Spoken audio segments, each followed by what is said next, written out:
The first thing I'll say is 2 pieces of butter for everybody, please. Or 3. I'm just blown away by that video. Sorry, so I need to collect my thoughts here. Firstly, I just want to say thank you to the Los Angeles community of our fellow Hellenes and Hellenics, the American Hellenic Council, Michael Gallanakis, the president, Father John Backus. I mean, having this award here in Los Angeles is special to me, especially to my wife Paula, who's right here with me, my daughter Alexandra, who's there at the Dow table. I really do stand humbled by that video and by the many women and men I represent, which are 53,000 of them at the Dow Chemical Company. I literally have worked for Dow for 37 years. It's 1/3 of the company's history. And I succeeded, actually, a fellow Greek, William Stavropoulos, Bill Stavropoulos, and I. We've known each other, obviously, all of our careers. He retired some years ago. I'll never forget the moment that we exchanged batons. That moment will sit in my memory forever. It was 2004, Summer Games in the hills of Athens. Dow is a sponsor of the Olympics, and he and I got the pleasure of running the torch run. And there's this photograph of him handing over the torch to me. And I kid you not, and I don't think either of us are athletes, although he's more athletic than I am, our feet weren't touching the ground as that photograph was taken. And it was that prior week that I was announced his successor. So from Greek to Greek in the hills of Athens.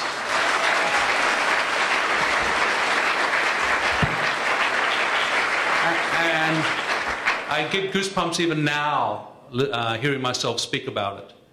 It was such a poignant moment, I thought, for the Athens Olympics. As you know, they weren't exactly smooth, but they were incredibly well executed, and the people of Athens and the citizens of Greece did us proud. We boasted to all of our guests, we had some 400 of them over 16 days, and from all over the world, literally Dow's in 150 countries, so you can imagine the cultures that were there. Our chest was bursting with pride at this great moment in Greek history, and literally Bill and I, as we hosted everyone, we just said, aren't we fortunate that we come from a country of 2,500 years of history, and here we are in a company of 115 years of history, and here I am, you know, with 37 years now with this company, 1/3 of its history, and here I am in front of all of you receiving this amazing award. My fellow honorees, the Congresswoman, soon-to-be Senator, did a phenomenal job of telling her story, but I just need to dwell a little bit on my parents and grandparents. They came from the 2 islands in the Dodecanese, Rhodes and Castellorizo. For those of you who know, these are pretty remote places. They came with nothing, and they landed in the port of Darwin. My grandfather actually landed with my father, who was 2 years old. Darwin, if you don't know, is a very remote place in Australia. So if you can imagine, it was a mining town. Soon thereafter, after 2 more kids were born, my grandfather passed away, left my grandmother washing miners' shirts and cleaning their homes, and my 8-year-old father was basically made to go work, had to work to support the 2 younger brothers. And from that, he and then his second brother began and actually created Northern Australia's largest construction industry or business. That business thrived up until a hurricane blew it all away back in 1974 when I was a young man. So my mother came from Rhodes. She destitute with her parents to Brisbane, and they were arranged marriage in the city of Darwin, so this was the old times. And it was Hellenism that kept them together as a married couple. It was their children that they invested in and the need to give us an education. And Australia and Australian Greeks are generationally just a little younger than all of you, not figuratively obviously, but certainly in the immigration patterns. And I was just there in Australia this week, and we spoke a lot about our roots and where we've all come from, because they knew I was about to get this award here tonight, to which I thank the American Hellenic Council with great pride and humility.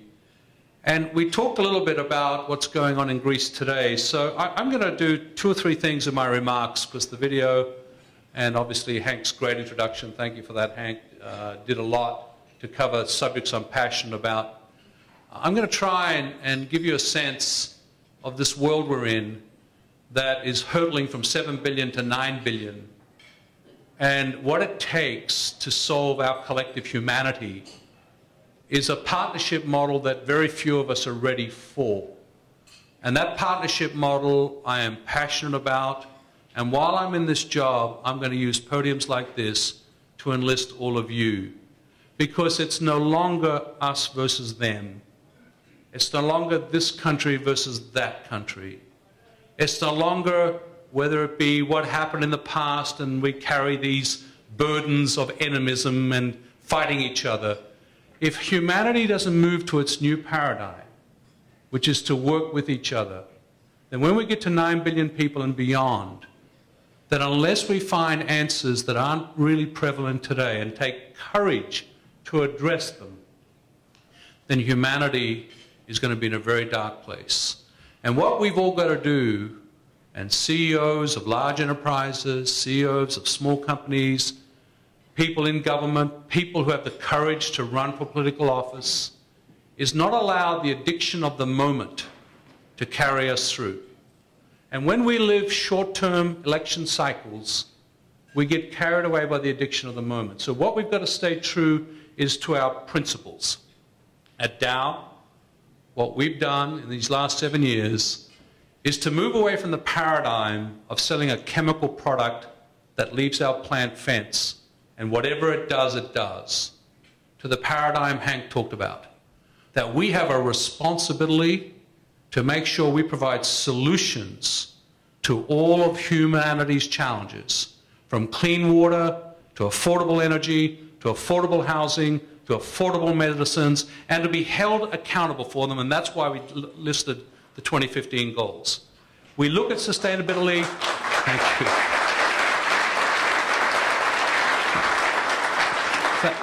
Thank you. We look at sustainability not as a noun, but as an adjective. Sustainable business, sustainable profits, but sustainable life, and a sustainable planet. And the paradigm has created more opportunities than you can imagine, and Hank touched on some of them. We're launching new energy storage materials, new batteries, new solar shingles, which, by the way, is coming to California as we speak. You will be able to put something on your roof that's a roofing tile, not a panel. Part of your roof will be a solar power station. And in fact, we've already built net zero homes in 5 states that today do not take 1 BTU, 1 watt of energy from the grid for a family of 4, affordable house, and exports power to the grid. Can you imagine a home like that? Can you imagine that?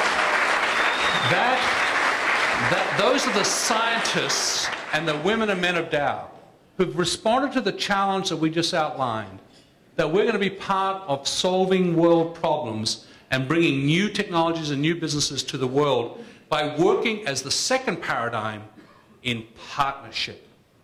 And what an incredibly powerful word. At Dow, we're talking about the golden triangle of partnership, where we finally have linked every corner of the triangle: business, government, and society. We move nowhere on any product launches, any technology launches, unless we have the full commitment and involvement of all 3 parts of that triangle. That's what Hank talked about when he talked about the Corporate Environment and Sustainability Council. And yes, we don't get it right. So we have to have a learning model where we're all part of it together. So that lens has led us to the whole notion of how do we actually get all mutually educated together. And here's one statistic that's in that book. And no offense to any of you.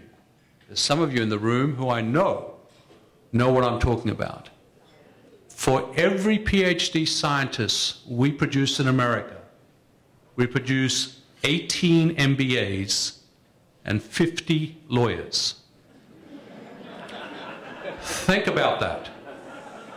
If you were managing your portfolio, would you put your skills in those directions? Would you tilt yourself to MBAs making money and lawyers doing what lawyers do, which I won't go into any more description than that, while only one person out of that mix invented something? Of course not. So what are we doing wrong in science-based education? What is wrong with our system? Well, it's a collective answer. Education, innovation, creativity, the love of science. When JFK said, "Man on the moon," a generation of young kids played with rockets in their backyards. What's our vision today? As a nation, where are we going and how are we going to get there? And you know, to know where you're going, you have to know where you came from.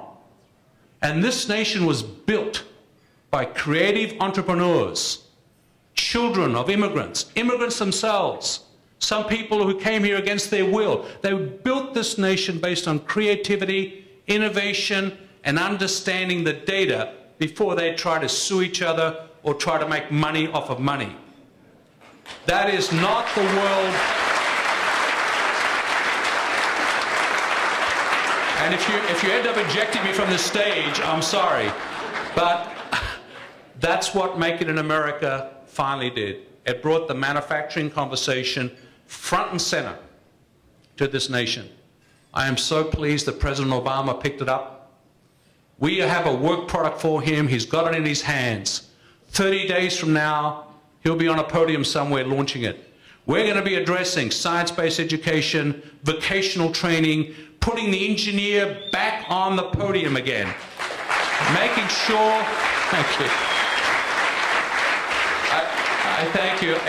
It's a collective work product, 8 university presidents, 12 large corporations, very many government departments who are involved in spending your dollar, not asking for more dollars, but focusing on them, finding the man on the moment.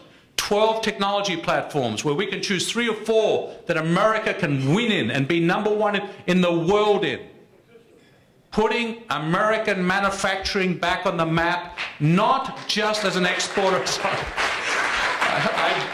I appreciate the applause, and I'm so passionate about this, not just because of the labor cost paradigm or a cheap dollar, but because of American brains. Not American brawn, but American brains, which then helps American brawn. So that's what he's going to be doing, and that is the manufacturing message that's in that book. And you don't have to read it anymore, that's basically it. So you've all got a copy of it.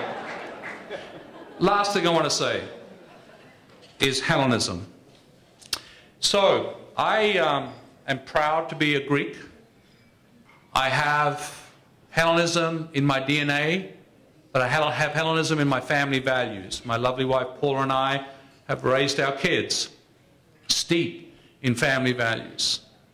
And what has struck me about the world of Hellenism is how the issues that we all fight for, that the Congresswoman talked about, don't get any traction in the political sphere. They don't get any traction in the business sphere. And many of us who try to help out Greece don't get much traction in Greece. Yet if I took the collective wisdom of the people in this room and the many tens and thousands, hundreds of thousands who are not in this room, and I said, tell me about the Hellenes and the Philhellenes, about their smarts and their intelligence. Tell me about how we can apply those to the ills of our great motherland. How can we do it? How can the Irish do it so well? How can the great Jewish nation do it so well? And yet we're fractured and we're split. And the answer I sometimes get, which blows me away as a business person who has spent his life traveling the planet looking at so many cultures and operating in many of them, is that, Andrew, you don't understand. The word ego comes from the Greek word ego.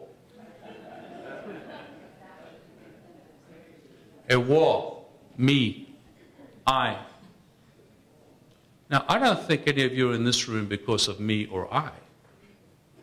You're in this room because you believe in each other. You have faith in Hellenic traditions. And of course I mean the church, and of course I mean the language to the extent that you've got it still. But I mean way more than that. And really what I'd love for you to all think about, and I'll give you a couple of things we're doing and then I'll step off the stage, is how to actually pull the power of that Hellenism for today. Sure, we've got lots of political issues to worry about, such as the Cyprus issue. But there are your fellow Hellenes starving on the streets of Athens today. There are people seeking homeless shelters today. Athens and Greece is in trouble today. And yet, the Greeks are proud, a war. They're not going to come easily to the diaspora. They're not going to say, send me this or send me that easily. Some will. How do we overcome this paradox of the great Hellenic traditions, the great Hellenic entrepreneurial action and mercantilism, the great American Hellenic success stories? How do we bring that to them such that it doesn't look like we're telling them what to do? Well, I must tell you that in the last 3 months, half a dozen of us have been working on that. And we are very close to launching a Greek relief fund. And for the first time, thanks to my own heritage, I've inspired the Australian Greeks to respond as well. This week, thank you. This week, half a dozen of us met in Sydney. We just arrived from Australia. And the Australian Greeks, who are not known, because Australia is not known for its philanthropy, it really isn't, unlike the great country of America, of trying to figure out how to bring their many communities together under one umbrella. Now, more details to come, but I just want you to know that this isn't about writing a check and sending it over and seeing if something happens. We're going to have implementation mechanisms, advisory groups. We're going to have people on the ground who are doing this today, who are internationally accredited. And the saying that was said earlier tonight, we're not going to send just fish. We're going to have a second phase, which is more important than sending food and money for food. We're going to help the Greeks in Greece start up businesses, start up private equity models, and start up financing. We're going to, thank you, we're going to help train, and I was so glad, Michael, to hear your statements, internships. We're going to bring young Greeks over here. We're going to send people over there, hopefully our young people. We're going to do a lot of what I call knowledge transfer, vocational training. This is the real thing we're going to be putting in place. So as I finish here, I just want you to know this was not a podium for me to ask you to do anything. In fact, I'm so honored by this award. I still get goosebumps from it. But I want you to know that I am not going to let Greece be defined by these last 5 years. That's not Greece, okay? A nation of our heritage and history for 2,500 years is not defined by what people in Europe and others are writing about. So I will hope, thank you, I will hope that, you know, if you're interested, my email address is available to anyone who wants it, and we'll have a lot more to say about it in the next 30-60 days. Ευχαριστώ πάρα πολύ. Να έχεις πολύ ωραίο βράδυ και ευχαριστώ που είχες με το εδώ το βράδυ για το αυτό award.